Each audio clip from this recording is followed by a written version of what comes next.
Hello friends, today we will discuss about moving coil galvanometer. तो ये है moving coil galvanometer. इसको हम यूज़ करते हैं for detection and measurement of small current.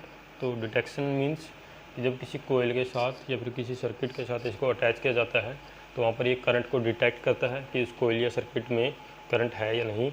साथ में मेजर करता है करंट को, करंट की वैल्यू देता है हमें। And it is use for small current, measurement of small current, यानी कि मिली एम्पियर में। ज़्यादा करंट को मेजर नहीं करता, एम्पियर में मेजर नहीं करता, मिली एम्पियर में मेजर करता है। तो फिर इसको डिस्कस करते हैं स्टेप बाय स्टेप। सबसे पहले प्रिंसिपल देखते हैं इसका क्या होता है। प्रिंसिपल क्या होगा मूविंग कोयल गैल्वेनोमीटर का। व्हेन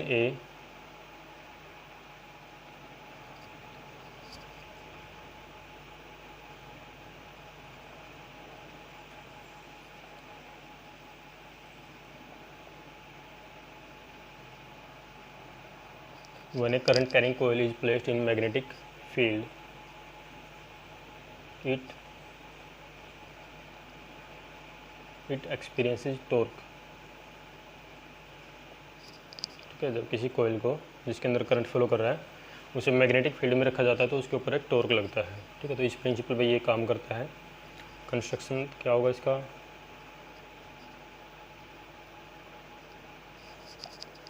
तो ये जैसे फिगर में आपको दिख रहा है इस तरह से हम इसको कंस्ट्रक्ट करेंगे। यहाँ पर टर्मिनल T1 और T2 क्या है, T1 and T2 these are the terminals. Terminals से हम क्या करेंगे, यहाँ से हम पोटेंशियल डिफरेंस प्रोवाइड करेंगे या फिर बोलें यहाँ से हम करंट जो है वो सप्लाई करेंगे इस कोयल के अंदर। जैसे मान लीजिए इसको बैटरी के पॉजिटिव टर्मिनल से अटैच कर दिया और इसको नेगेटिव से अटैच कर दिया तो इसके अंदर एक करंट जो है फ्लो होना स्टार्ट हो जाएगा। ठीक है, करंट की डायरेक्शन ये इस तरह से होगी, पॉजिटिव से नेगेटिव। उसके बाद है इसमें M जो है, ठीक है, चलो L है इसके अंदर, सबसे अंदर ये L जो लिखा है हमने, L एक सॉफ्ट आयरन की एक कोर है। इसकी शेप जो है सिलेंड्रिकल शेप है। अगर हम कोयल को रेक्टेंगुलर शेप में ले रहे हैं तो ये सिलेंड्रिकल शेप का होगा। It is soft iron core placed in this rectangular coil. ठीक है, इस कोयल के अंदर इसको रखा है हमने। और जो है M क्या है यहाँ पर, M एक कनकेव मिरर है। कनकेव मिरर है जो हमारी हेल्प करेगा डिफ्लेक्शन को नोट करने में, डिफ्लेक्शन को जानने में कि कितना डिफ्लेक्शन हुआ है with the help of lamp and scale arrangement. ठीक है, लैंप और स्केल अरेंजमेंट करेंगे, वहाँ से हम देखेंगे कि कितना जो है इसके अंदर डिफ्लेक्शन हुआ है। ठीक है, N और S ये आप देख रहे हैं, जैसे ये मैग्नेट लगाए हमने, दो पोल हैं मैग्नेट का, एक नॉर्थ पोल है एक साउथ पोल है। T जो है ऊपर टॉर्सन हेड है जहाँ से इस जो फॉस्फोर ब्रोंज स्ट्रिप है इसको इसे यहाँ से अटैच किया गया है। ठीक है, और ये जो फॉस्फोर ब्रोंज स्ट्रिप लिया है इसका एक स्पेशल पर्पज़ है। यहाँ पर इसको ऐसा क्यों लिया है इसको, क्योंकि ये देखो जब कोयल इसके साथ अटैच है, जब कोयल में ट्विस्ट होगा, जब कोयल रोटेट करेगी तो साथ में ये जो स्ट्रिप है ये रोटेट करेगी। इसके अंदर जो है ये ट्विस्ट कर जाएगी और ट्विस्ट करेगी तो इसके अंदर क्या है रिस्टोरिंग टॉर्क जो है जनरेट होगा, which will help in regaining the original position to this coil. तो ये है इसका कंस्ट्रक्शन, इस तरह से हम इसको जो है कंस्ट्रक्ट करेंगे। तो अब देखते हैं किस तरह से ये काम करता है। तो मूविंग कोयल गैल्वेनोमीटर जो होता है, यहाँ पर आप देख रहे हैं जैसे प्रिंसिपल हमने इसका पढ़ा कि जब किसी करंट कैरिंग कोयल को फील्ड में रखा जाता है मैग्नेटिक फील्ड में तो वो उसके ऊपर टॉर्क लगता है।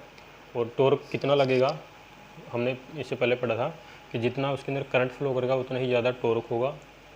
ठीक है, यानी कि उतना ही ज़्यादा उसके अंदर डिफ्लेक्शन होगा, और जितना डिफ्लेक्शन होगा उतना ही वो हम बोलेंगे कि वहाँ पर ज़्यादा करंट फ्लो कर रहा है। देखिए जैसे ही यहाँ से फिर करंट फ्लो करेगा, देखो मान लीजिए यहाँ से करंट फ्लो कर रहा है इसके अंदर, तो इसके ऊपर क्या होगा टॉर्क लगेगा। अच्छा यहाँ पर देखो S' एक स्प्रिंग है, ये दो स्प्रिंग है S' और जो ये स्ट्रिप है इनका काम है रिस्टोरिंग टॉर्क जो वहाँ पर प्रोड्यूस करना, दोनों का काम यही है। जो हमने मैग्नेटिक पोल ली है उनकी शेप सिलेंड्रिकल शेप ली है। सिलेंड्रिकल शेप इसलिए ली है ताकि जो आपका फील्ड है मैग्नेटिक फील्ड वो रेडियल रहे यहाँ पर इस कोयल के साथ।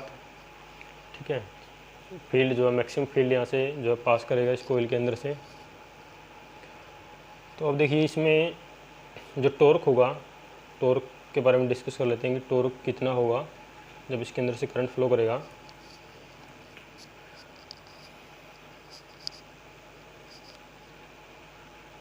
ठीक है, तो देखो इसकी लेंथ L है, ये कोयल की लेंथ L है और ये ब्रेथ इसकी B है। तो एरिया क्या होगा,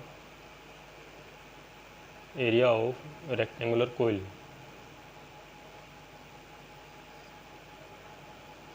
ठीक है, ए से लिखेंगे, that will be L into B, ये एरिया हो जाएगा। And let current flowing through the coil B,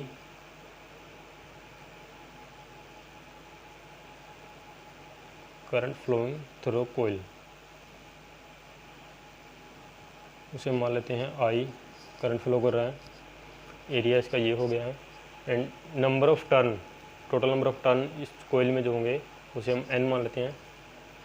late total number of turns, ठीक है, टोटल नंबर ऑफ टर्न जो है in this rectangular coil B, उसे हम N मान लेते हैं।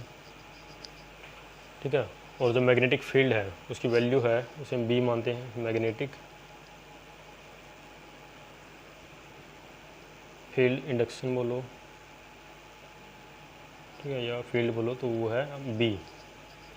ठीक है, तो ये जब सारी वैल्यूज हमें पता है तो टॉर्क की वैल्यू क्या होगी इसके ऊपर, then torque on this rectangular coil PQRS will be, tau will be NIAB sine alpha.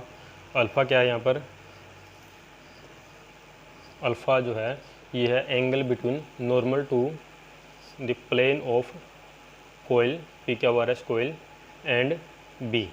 ठीक है, ये जो एंगल अल्फ़ा जो है ये है angle between N and B। ठीक है, N और B के बीच का एंगल है। ठीक है, और ये जो टॉर्क की वैल्यू आई है ये हमने जैसे डिस्कस किया था करंट कैरिंग कोयल को जब हमने फील्ड में रखा था तो उसके ऊपर टॉर्क की वैल्यू ये आई थी। ठीक है, एक बार उसको देखते हैं कि किस तरह से वो वैल्यू हमने फाइंड की थी। देखिए इस तरह से था वो, जैसे कोयल हमने ऐसे रखी थी, इसके ऊपर ये कोयल थी, करंट इसके अंदर इस तरह से फ्लो कर रहा था, आई करंट मान लेते हैं फ्लो कर रहा है।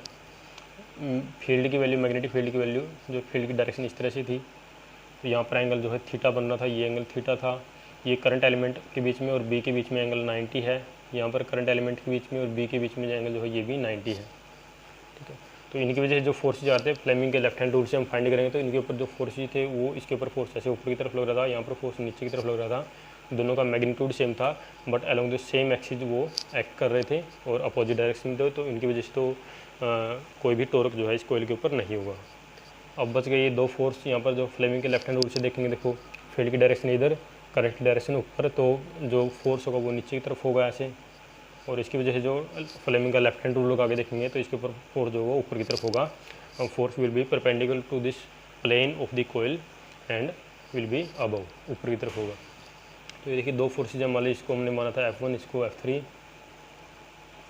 ठीक है, तो दोनों के दोनों अपोजिट डायरेक्शन में लग रहे हैं, लेकिन क्या है उनके बीच में कुछ परपेंडिकुलर डिस्टेंस है यहाँ पर, तो इस परपेंडिकुलर डिस्टेंस को हमने फाइंड किया था और फाइनली हमने जो है टॉर्क की वैल्यू फाइंड की थी। तो टॉर्क हमारे पास आया था IAB और साइन अल्फा। अगर n नंबर ऑफ टर्न लेते हैं तो यहाँ पर n आएगा। ठीक है, अगर नंबर ऑफ टर्न अगर 1 लेते हैं तो यहाँ पर n की जगह 1 आ जाएगा। ठीक है, अल्फ़ा जो था ये एंगल था, किसके साथ था, ये जो कोयल का जो प्लेन है, ठीक है, normal to the plane of this coil and magnetic field, उसके बीच का ये एंगल था अल्फ़ा। जैसे हमने इसको ऐसे लिखा था, ये मान लीजिए ये ऐसे नॉर्मल ले लेते हैं, इस कोयल के साथ ये नॉर्मल डायरेक्शन ये है, तो ये N और ये B है, तो N और B के बीच का एंगल हमने अल्फ़ा लिया था यहाँ पर। ठीक है, तो वहाँ से ये वैल्यू हमने टॉर्क की वैल्यू फाइंड की थी जिसको हम यहाँ पर यूज़ कर रहे हैं। ठीक है, तो ये हमने टॉर्क फाइंड कर लिया है और अब जो है अल्फ़ा जो है ये हम क्या करेंगे, at any instant let alpha be 90 degree, means जो इस कोयल का जो प्लेन है नॉर्मल टू डेट प्लेन और B के बीच में अगर 90 डिग्री का एंगल अगर वो परपेंडिकुलर है, ठीक है, if alpha is equal to 90 degree, किसी इंस्टेंट पे अल्फ़ा 90 है, तो टॉर्क क्या होगा, tau will be NI A B, ठीक है। तो ये मैग्नीट्यूड की फॉर्म में लिख रहा हूँ मैं टॉर्क को। टॉर्क एक वेक्टर क्वांटिटी है, तो एन आई ए बी, ये टॉर्क हो गया, इतना टॉर्क लगेगा। तो यानी कि ये टॉर्क जब इस कोयल के ऊपर लगेगा, रेक्टेंगुलर कोयल के ऊपर, तो ये क्या करेगी, रोटेट करेगी, इसमें कुछ न कुछ रोटेशन होगा। तो फिर इसमें अगर रोटेशन होगा तो क्या होगा, जो आप इस जिस कोयल को जिस स्ट्रिप के साथ हमने अटैच किया उसके अंदर भी क्या होगा, रोटेशन होगा, यानी वो क्या करेगी, ट्विस्ट करेगी वो भी। और मान लेते हैं let theta be the twist, ठीक है, जो स्ट्रिप है यहाँ पर लगाई है इसे मान लेते हैं let theta be the twist produced in the strip, let theta be the twist produced in the strip.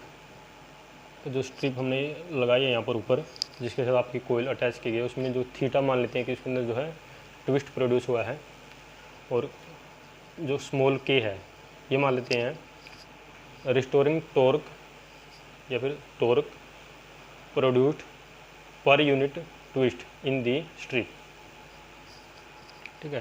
तो ये आपका रिस्टोरिंग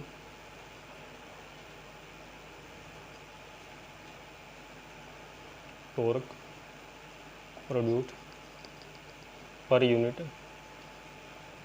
ट्विस्ट, ठीक है। पर यूनिट ट्विस्ट जो रिस्टोरिंग टॉर्क जो प्रोड्यूस हो रहा है स्ट्रिप के अंदर वो के मान लेते हैं। तो टोटल रिस्टोरिंग टॉर्क क्या हो गया, total restoring torque that will be के इंटू थीटा, ठीक है। तो ये हो गया टोटल रिस्टोरिंग टॉर्क। और डिफ्लेक्टिंग टॉर्क हमारा ये है, डिफ्लेक्टिंग टॉर्क जो है, जो करंट प्रोड्यूस होने की, जो करंट फ्लो होने की वजह से जो यहाँ पर प्रोड्यूस हो रहा है डिफ्लेक्टिंग टॉर्क,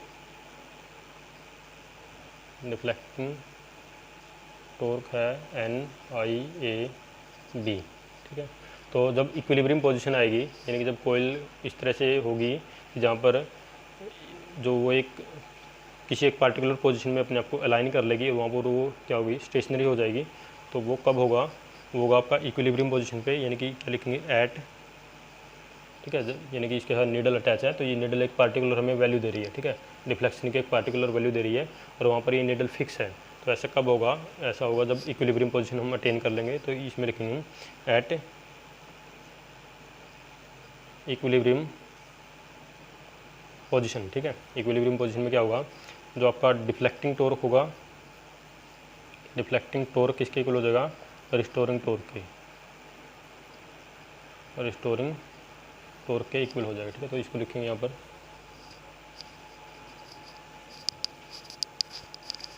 देखो डिफ्लेक्टिंग टॉर्क था हमारे पास एन आई ए बी, और रिस्टोरिंग टॉर्क क्या था, के इंटू थीटा। तो यहाँ से हम करंट की वैल्यू फाइंड करें, current will be K theta divided by N A B, ठीक है। तो यही हमें फाइंड करना था कि करंट ही मेजर करना था हमें मूविंग कॉइल गैल्वेनोमीटर से। तो करंट की वैल्यू हमने यहाँ पर मेजर कर लिया, यानी कि हमें के पता हो, थीटा एन ए बी, ठीक है। तो हम जो है करंट की वैल्यू फाइंड कर सकते हैं मूविंग कॉइल गैल्वेनोमीटर से, ठीक। अब इसमें इसकी सेंसिटिविटी की भी बात कर लेते हैं। मूविंग कॉइल गैल्वेनोमीटर जो होता है उसकी सेंसिटिविटी कितनी होती है, तो देखिए इसी फॉर्मूले से हम उसको जो है फाइंड कर सकते हैं इसकी सेंसिटिविटी को।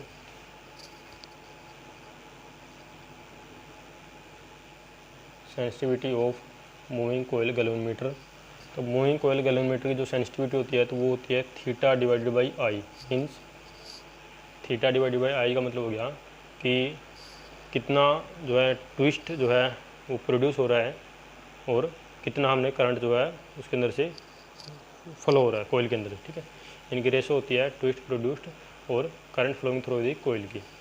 और यहाँ से देखो फॉर्मूले से डिराइव करेंगे, जब करंट थीटा के नीचे आएगा, ठीक है, थीटा डिवाइडेड बाई करंट होगा, तो ये जो है ये वैल्यू इस तरफ जाएगी, तो N A B divided by K. तो ये है sensitivity of moving coil galvanometer. तो ये देखिए किस पे डिपेंड कर रही है, एन पे डिपेंड करती है, एरिया पे डिपेंड करती है, कोयल का एरिया कितना होगा, बी की वैल्यू कितनी होगी, और के यानी कि रिस्टोरिंग टॉर्क जो जनरेट होता है स्ट्रिप के अंदर पर यूनिट ट्विस्ट, उस पर भी ये डिपेंड करती है। तो ये है sensitivity of moving coil galvanometer.